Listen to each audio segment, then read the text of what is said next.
ଶରଣ ଆଜ୍ଞା। ପ୍ରଭୁ ଦୟା କରି ମଙ୍ଗଳ କରନ୍ତୁ। ବାବା ଆଜ୍ଞା, କର୍ମ, ବୁଦ୍ଧି ଏବଂ ଭାଗ୍ୟ ଏ ତିନୋଟି ଜାଗା ଭିତରୁ ଶ୍ରେଷ୍ଠ କିଏ? ଆଚ୍ଛା, କର୍ମ, ଭାଗ୍ୟ, ବୁଦ୍ଧି। ଆଜ୍ଞା ଦେଖ, ସବୁଠାରୁ ହେଲା ମେନ ବୁଦ୍ଧି ଶ୍ରେଷ୍ଠ। କର୍ମ ପ୍ରଧାନ ମାନେ ଆମର ଏଇ ମର୍ତ୍ତ୍ୟମଣ୍ଡଳରେ କର୍ମ ହେଲା ପ୍ରଧାନ। କିନ୍ତୁ କର୍ମ ଭଲ ଅଛି, ମନ୍ଦ ଅଛି। ବୁଦ୍ଧି ଦ୍ୱାରା କର୍ମକୁ କରାଯାଏ, ବିଚାର କରିକି କର୍ମ କରାଯାଏ। ବୁଦ୍ଧି ଦ୍ୱାରା ବିଚାର କରିବ ଏଇଟା ସତ୍କର୍ମ କି ଅସତ୍କର୍ମ, ଏ କର୍ମ କଲେ କ'ଣ ଫଳ ମିଳେ, ଏସବୁକୁ ଭାବନା କରିକି କର୍ମ କରିବାକୁ ହେବ। କର୍ମ ହେଲା ସମସ୍ତ ମନୁଷ୍ୟ ପାଇଁ ପ୍ରଧାନ। ଆଉ ବୁଦ୍ଧି ତାକୁ ବିଚାରଶୀଳ ହେଉଛି ବୁଦ୍ଧି। ବୁଦ୍ଧି ଦ୍ୱାରା ଆମେ କର୍ମକୁ ପହିଲେ ବିଚାର କରିବା, ଏ ସତ୍କର୍ମ କି ଅସତ୍କର୍ମ, କି ପାପ କି ପୁଣ୍ୟ, କି ଧର୍ମ କି ଅଧର୍ମ, ଏସବୁ ବିଚାର କରିକିରି କର୍ମ କରାଯାଏ। ଆଜ୍ଞା ଭାଗ୍ୟ ହେଲା, ଭାଗ୍ୟରେ ପୂର୍ବରୁ ଯେଉଁ ଆମର କର୍ମ ରହିଛି ସେଇଟାକୁ ଭାଗ୍ୟ କୁହାଯାଏ। ଆଜ୍ଞା ପୂର୍ବ କର୍ମ ଫଳ ଭୋଗ ଯେଉଁ ହେଉଛି ବର୍ତ୍ତମାନ, ସବୁ ମନୁଷ୍ୟ ପଶୁ ପକ୍ଷୀ ଠାରୁ ହର ଜୀବ ପାଇଁ ଯେଉଁ କର୍ମ ଭୋଗ ହେଉଛି, ଇଏ ହେଉଛି ଭାଗ୍ୟର ଫଳ। କର୍ମ ପୂର୍ବରେ ଯେଉଁ କରିଥିଲେ ଆଜ୍ଞା ସେଇ କର୍ମ ଫଳକୁ ବଡ଼ ଭାଗ୍ୟ କୁହାଯାଏ। ଆମର ଭାଗ୍ୟରେ ଯେଉଁ ଅଛି ସେଇ କର୍ମ ଫଳ ଆମକୁ ମିଳିଛି। ପୂର୍ବରୁ ଭାଗ୍ୟ ମାନେ ସେଇଟା ଭାଗ୍ୟ ବିଧାତା ଯେଉଁ ଅଛନ୍ତି ସେଇ କର୍ମ ଫଳକୁ ମାନେ ଦେଇଛନ୍ତି ଆମକୁ, ସେଇଟା ଭୋଗିବାକୁ ହେବ। ଭାଗ୍ୟ ମନୁଷ୍ୟକୁ ଭାଗ୍ୟ ଆଗକୁ ବଢ଼ାଏନି। ଭାଗ୍ୟ କେବଳ ଆମର ପୂର୍ବ କର୍ମକୁ ଫଳ ଦିଏ, ସେ ଫଳକୁ ଆମେ ଭୋଗିବାକୁ ହେବ।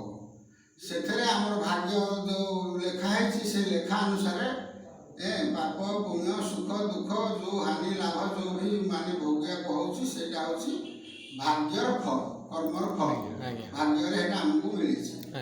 ବର୍ତ୍ତମାନ ଆଗାମୀ ଯେଉଁ କର୍ମ କରିବା ସେଇଟା ଆମେ ବୁଦ୍ଧି ବିବେକ ଦ୍ୱାରା ବିଚାର କରିକି କରିବା। ବୁଝିଲେ କି? ବୁଦ୍ଧି ବିବେକରେ ବିଚାର କରିକି ବୁଦ୍ଧି ବିବେକ ଜ୍ଞାନ ବଳେ ମରଣ ଜିମି ପାରେ ହେଲେ, ବୁଦ୍ଧି ବିବେକକୁ ଯଦି ଆମେ ଆଗକୁ ଅଗ୍ରସର କରିବା ତାହେଲେ ଏ କର୍ମ ଆମର ସ୍ୱଚ୍ଛ ନିର୍ମଳ ଆଉ ଇଏ ଧର୍ମ ମାର୍ଗକୁ ପ୍ରବୃତ୍ତି କରିପାରେ। ଯଦି ଆମେ ବିଚାର ନ କରି କର୍ମ କରିବା ସେଥିରେ ପାପ ପୁଣ୍ୟ ଏସବୁ ଭୋଗ ହେବ। ବାବା ଏଇଟା ବନ୍ଦ କରିଥାତ ଗରମ ହେଉଛି, ବୁଝିଲ କି? ଏଥିପାଇଁ ଭାଗ୍ୟ କେହି ନିର୍ଭର କରନ୍ତି ନାହିଁ। କର୍ମ କରିବାକୁ ହେବ ବୋଲେ ବୁଦ୍ଧିକି ନିର୍ଭର କରିକି କର୍ମ କରିବ। ବୁଦ୍ଧି ଦ୍ୱାରା ବିଚାର କର, କହିଲେ କର୍ମ କ'ଣ କରିବାର ଅଛି। ଆମ ସାମ୍ନାରେ ଯେଉଁ କର୍ମ ଆସିବ ସେ କର୍ମକୁ ଫେରେ ଆମେ ବିଚାର କରିବା, ଏଇଟା ସତ୍କର୍ମ କି ଅସତ୍କର୍ମ, କି ଧର୍ମ କି ଅଧର୍ମ, ଏ କର୍ମକୁ ଆମେ ସେଠୁ ବିଚାର କରିକି ସତ୍ କର୍ମକୁ କରିବା, ଅସତ୍ କର୍ମକୁ ତ୍ୟାଗ ଦେବା। ବୁଝିଲ? ହଉ, ତାପରେ ଆଗେ କ'ଣ ପଚାର? ଆଜ୍ଞା ବାବା, ଆଜ୍ଞା ପ୍ରକୃତରେ ଭଗବାନ କିଏ? ଭଗବାନ କହିଲେ ଯିଏ ସୃଷ୍ଟି ବ୍ରହ୍ମାଣ୍ଡକୁ ରଚନା କରିଛନ୍ତି ତାକୁ ଆମେ ଭଗବାନ କହୁଛେ। ଭଗବାନ ପରମାତ୍ମା ପରମେଶ୍ୱର, ସେଇ ପରମ ବ୍ରହ୍ମ, ଇଏ ସୃଷ୍ଟିକି ଯିଏ ରଚନା କରିଛନ୍ତି ତାଙ୍କୁ ଭଗବାନ ଶବ୍ଦ, କେତେ ଭଗବାନ ଶବ୍ଦରେ ଉଚ୍ଚାରଣ କରୁଛନ୍ତି। ଭଗବାନ ଶବ୍ଦ ଅର୍ଥ ଯେଉଁ ସଗୁଣ ରୂପରେ ଆସିଛନ୍ତି ତାଙ୍କୁ ଭଗବାନ କୁହାଯାଏ। ଆଉ ଯେଉଁ ନିର୍ଗୁଣରେ ଯେଉଁ ନିର୍ଗୁଣ ବ୍ରହ୍ମ ଅଛନ୍ତି ତାଙ୍କୁ ଭଗବାନ କୁହାଯାଏ। ତାଙ୍କୁ ଭଗବାନ ନେଇ କହିବେ ପରମ ବ୍ରହ୍ମ ପରମାତ୍ମା ସଚ୍ଚିଦାନନ୍ଦ ଚିନ୍ମୟ ଅଲେଖ ନିରଞ୍ଜନ ନିର୍ବିକାର ନିର୍ବିଶେଷ ଏସବୁ ନାମରେ ସମ୍ବୋଧିତ କରୁଛନ୍ତି। ଜାଣିଲେ? ବାକି ଏଇ ଯେଉଁ ସଗୁଣ ଅବତାର ଆସିଛନ୍ତି ଯେମିତି ରାମ କୃଷ୍ଣ ହରି ଗୋବିନ୍ଦ ମାନେ କହିକି ଅନ୍ୟ ସବୁ ଅବତାର ଆସିଛନ୍ତି ତାଙ୍କୁ ଭଗବାନ କୁହାଯାଏ।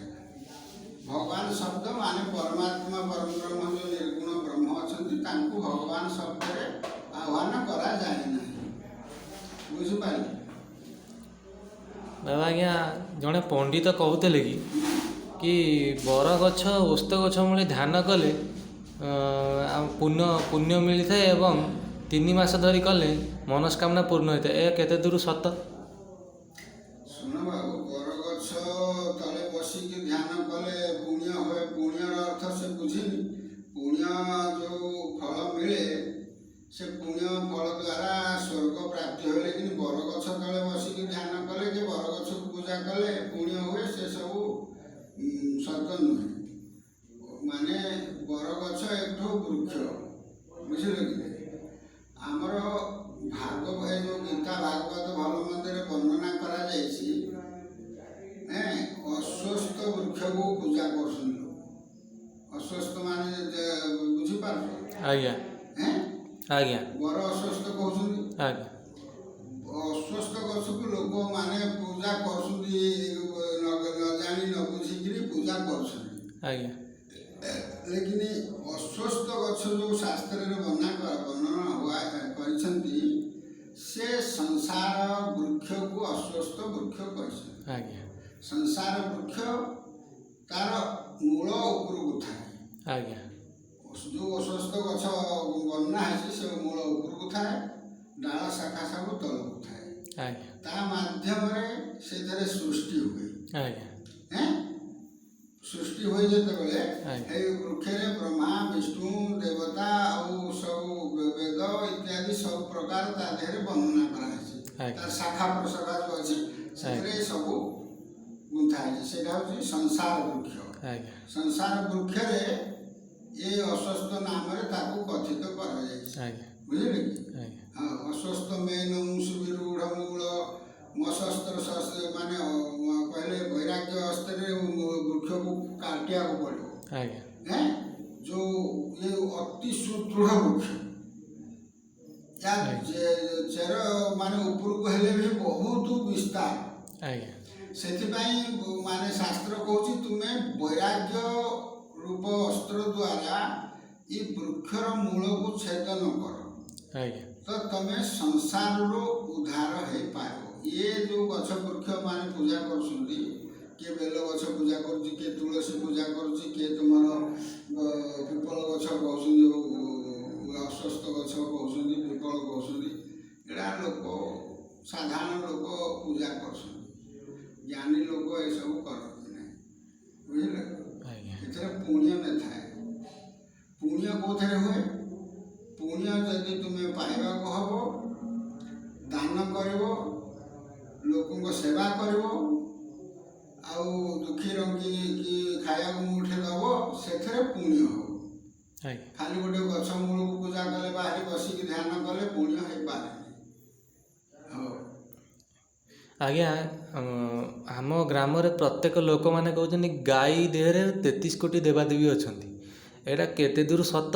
ଏହା ସତରେ ସତରେ ସେମାନେ 33 କୋଟି ଦେବତା ଅଛନ୍ତି ନା ଏଇଟା କାଳ୍ପନିକ ହିସାବରେ ଗାଁ ଲୋକମାନେ କହୁଛନ୍ତି? ଶୁଣ, ଗାଈ ଦେହରେ 33 କୋଟି ଦେବ ଅଛନ୍ତି, ଆଉ ମନୁଷ୍ୟ ଦେହରେ ବି 33 କୋଟି ଦେବ ଅଛନ୍ତି। ବୁଝିଲେ କି ନାହିଁ? ଯେତେ ଜୀବ ଅଛନ୍ତି ସବୁ ଦେହରେ କିଏ ଆସିଲେ ଖୋଲିଥାଏ।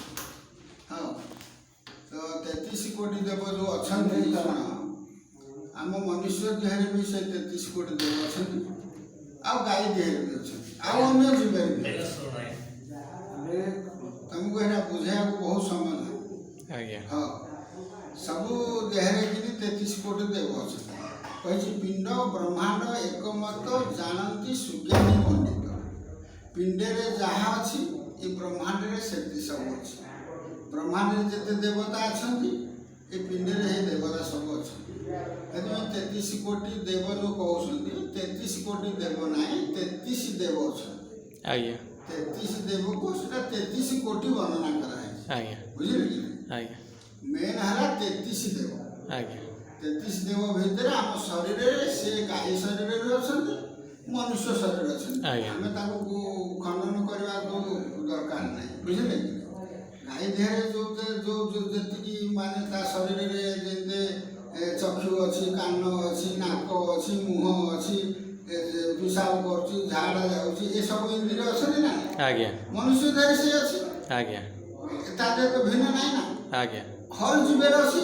ଆଜ୍ଞା ନହେଲେ ସେ ଚଳିବ କେମିତି? ଆଜ୍ଞା ବୋଲେ ସବୁ ଦେହରେ ଯୋଉ ଦେବତା ଯୋଉ ଇନ୍ଦ୍ରିୟ ଅଛନ୍ତି ତାର ଗୋଟେ ଗୋଟେ ଅଧିଦେବ ଅଛନ୍ତି। ଆଜ୍ଞା ଚକ୍ଷୁ ଅଛି, ଚକ୍ଷୁର ଦେବତା ହଉଛି ସୂର୍ଯ୍ୟ।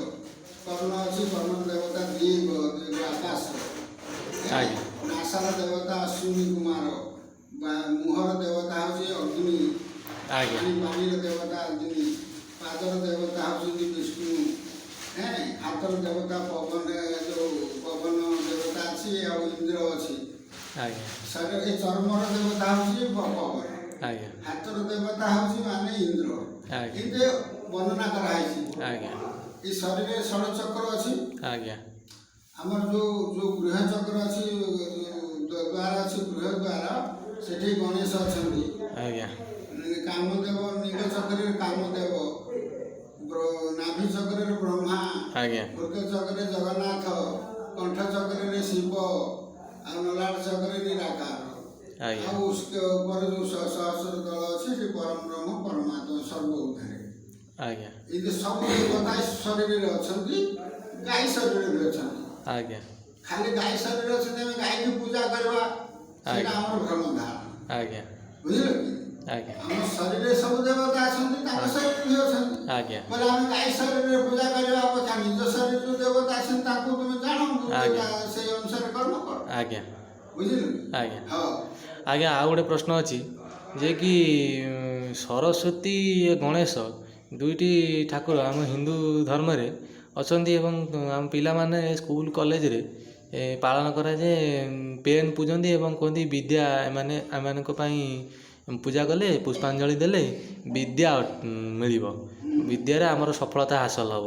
ଏହା କେତେ ଦୂର ସତ ଏବଂ ବ୍ରହ୍ମ ଦୀକ୍ଷାରେ କ'ଣ ରହୁଛି, ଏହାର ଉତ୍ତର କ'ଣ କହିବେ ଆଜ୍ଞା? ଶୁଣ, ସର୍ବ ବିଦ୍ୟାର ଅଧିପତି ହେଉଛନ୍ତି ପରମ ବ୍ରହ୍ମ ପରମାତ୍ମା। ଆଜ୍ଞା ସରସ୍ୱତୀ କି ତାଙ୍କୁ ବିଦ୍ୟା ଦେବୀ କହିକିରି ତାଙ୍କୁ ଗୋଟେ ପଦବୀ ଦିଆଯାଇଛି। ଆଜ୍ଞା ସେ ବିଦ୍ୟାଦାତ୍ରୀ କହିକିରି ପଦବ ଦେଇଛନ୍ତି। ଆଜ୍ଞା ଗଣେଶ ବୁଦ୍ଧିଦାତା କହିକି ତାଙ୍କୁ ମାନେ ଗଣେଶକୁ ସେଥିରେ ରଖିଛନ୍ତି। ସେଥିପାଇଁ ମାନେ ସବୁ ଦେବତାକୁ ଅଲଗା ଅଲଗା ମାର୍ଗ ଦେଇଛନ୍ତି। ଆଜ୍ଞା ଇନ୍ଦ୍ରକୁ ସୃଷ୍ଟିରେ ବର୍ଷା କରିବା, ଇଏ କରିବା ତାର କାମ, ପବନ ହାୱା ଦେବା ତାର କାମ, ଅଗ୍ନି ଜଳୁଛି ତାର କାମ ସେ କରୁଛି। ମାନେ ଦେବତାର ଅଲଗା ଅଲଗା କାମ ଅଛି, ଅଲଗା ଅଲଗା ତାଙ୍କୁ ଅଧିକାର ଦିଆଯାଇଛି, ତୁମେ ଏତିକି କରିବ। ସେଥିପାଇଁ ମାନେ ଯଦି ପରମାତ୍ମା ଚାହିଁବେ ଆଜ୍ଞା ବିଦ୍ୟା କ'ଣ ସବୁ କିଛି ଦେଇପାରିବେ। ଆଜ୍ଞା ଆଜ୍ଞା ତ ସେଥିପାଇଁ ଯୋଉ ବ୍ରହ୍ମ ଉପାସକ ମାନେ ସରସ୍ୱତୀକୁ ଉପାସନା କରନ୍ତି ନାହିଁ। ଆଜ୍ଞା କାହିଁକିନା ସେ ତ ସର୍ବ ଦେବୀ ଦେବତାଙ୍କର ସବୁଠାରୁ ଯିଏ ଶ୍ରେଷ୍ଠ, ଯିଏ ସବୁକୁ ବନେଇଛି, ସବୁକୁ ଅଧିକାର କାମ କରିବାକୁ ଅଧିକାର ଦେଇଛି। ସେ ଜଣେ ଜଣେ ଗୋଟେ ଗୋଟେ କାମ ବାଣ୍ଟି ଦେଇଛନ୍ତି, କିନ୍ତୁ ସବୁ କାମର ଅଧିକାର ତ ତାଙ୍କ ପାଖରେ ଅଛି ନା। ଆଜ୍ଞା ସେଥିପାଇଁ ପରମାତ୍ମାକୁ ଉପାସନା କଲେ ଦେବାଦେବୀକି ମାନେ ଉପାସନା କରିବାକୁ ଦରକାର ନାହିଁ। ସେଇ ବିଦ୍ୟା ଦେବେ, ସେଇମାନେ ସବୁକୁ ସବୁ ପ୍ରଦାନ କରିପାରିବେ। ଚତୁର୍ବର୍ଗ ଫଳ ସେ ଦେଉଛନ୍ତି। ବୁଝିଲେ କି? ଆଜ୍ଞା ସେଥିପାଇଁ ଦେବୀ ଦେବତାକୁ ସେ ସାଧାରଣ ଲୋକ ଯେହେତୁ ପରମାତ୍ମାକୁ ଜାଣନ୍ତିନି, ସେଥିପାଇଁ ସରସ୍ୱତୀକୁ ପୂଜା କଲେ ଆମର ବିଦ୍ୟା ହେବ, ଗଣେଶକୁ ପୂଜା କଲେ ବୁଦ୍ଧି ଦେବେ କି ଆମ ଇଏ କରିବେ କହିକି ସେମାନେ ପୂଜା କରୁଛନ୍ତି। ଆଜ୍ଞା ତାଙ୍କୁ ଆମେ ମନା କଲେ ତ ସେ ମାନିବେନି। ଆଜ୍ଞା ସେଥିପାଇଁ ବ୍ରହ୍ମ ଉପାସକ ମାନେ କୌଣସି ଦେବୀ ଦେବତା ଉପାସନା କରିବାକୁ ଦରକାର ନାହିଁ। ଆଜ୍ଞା ବିଦ୍ୟାଦାତା ଜଣେ। ଆଜ୍ଞା ହଁ ଆଜ୍ଞା ଶରଣ ଆଜ୍ଞା।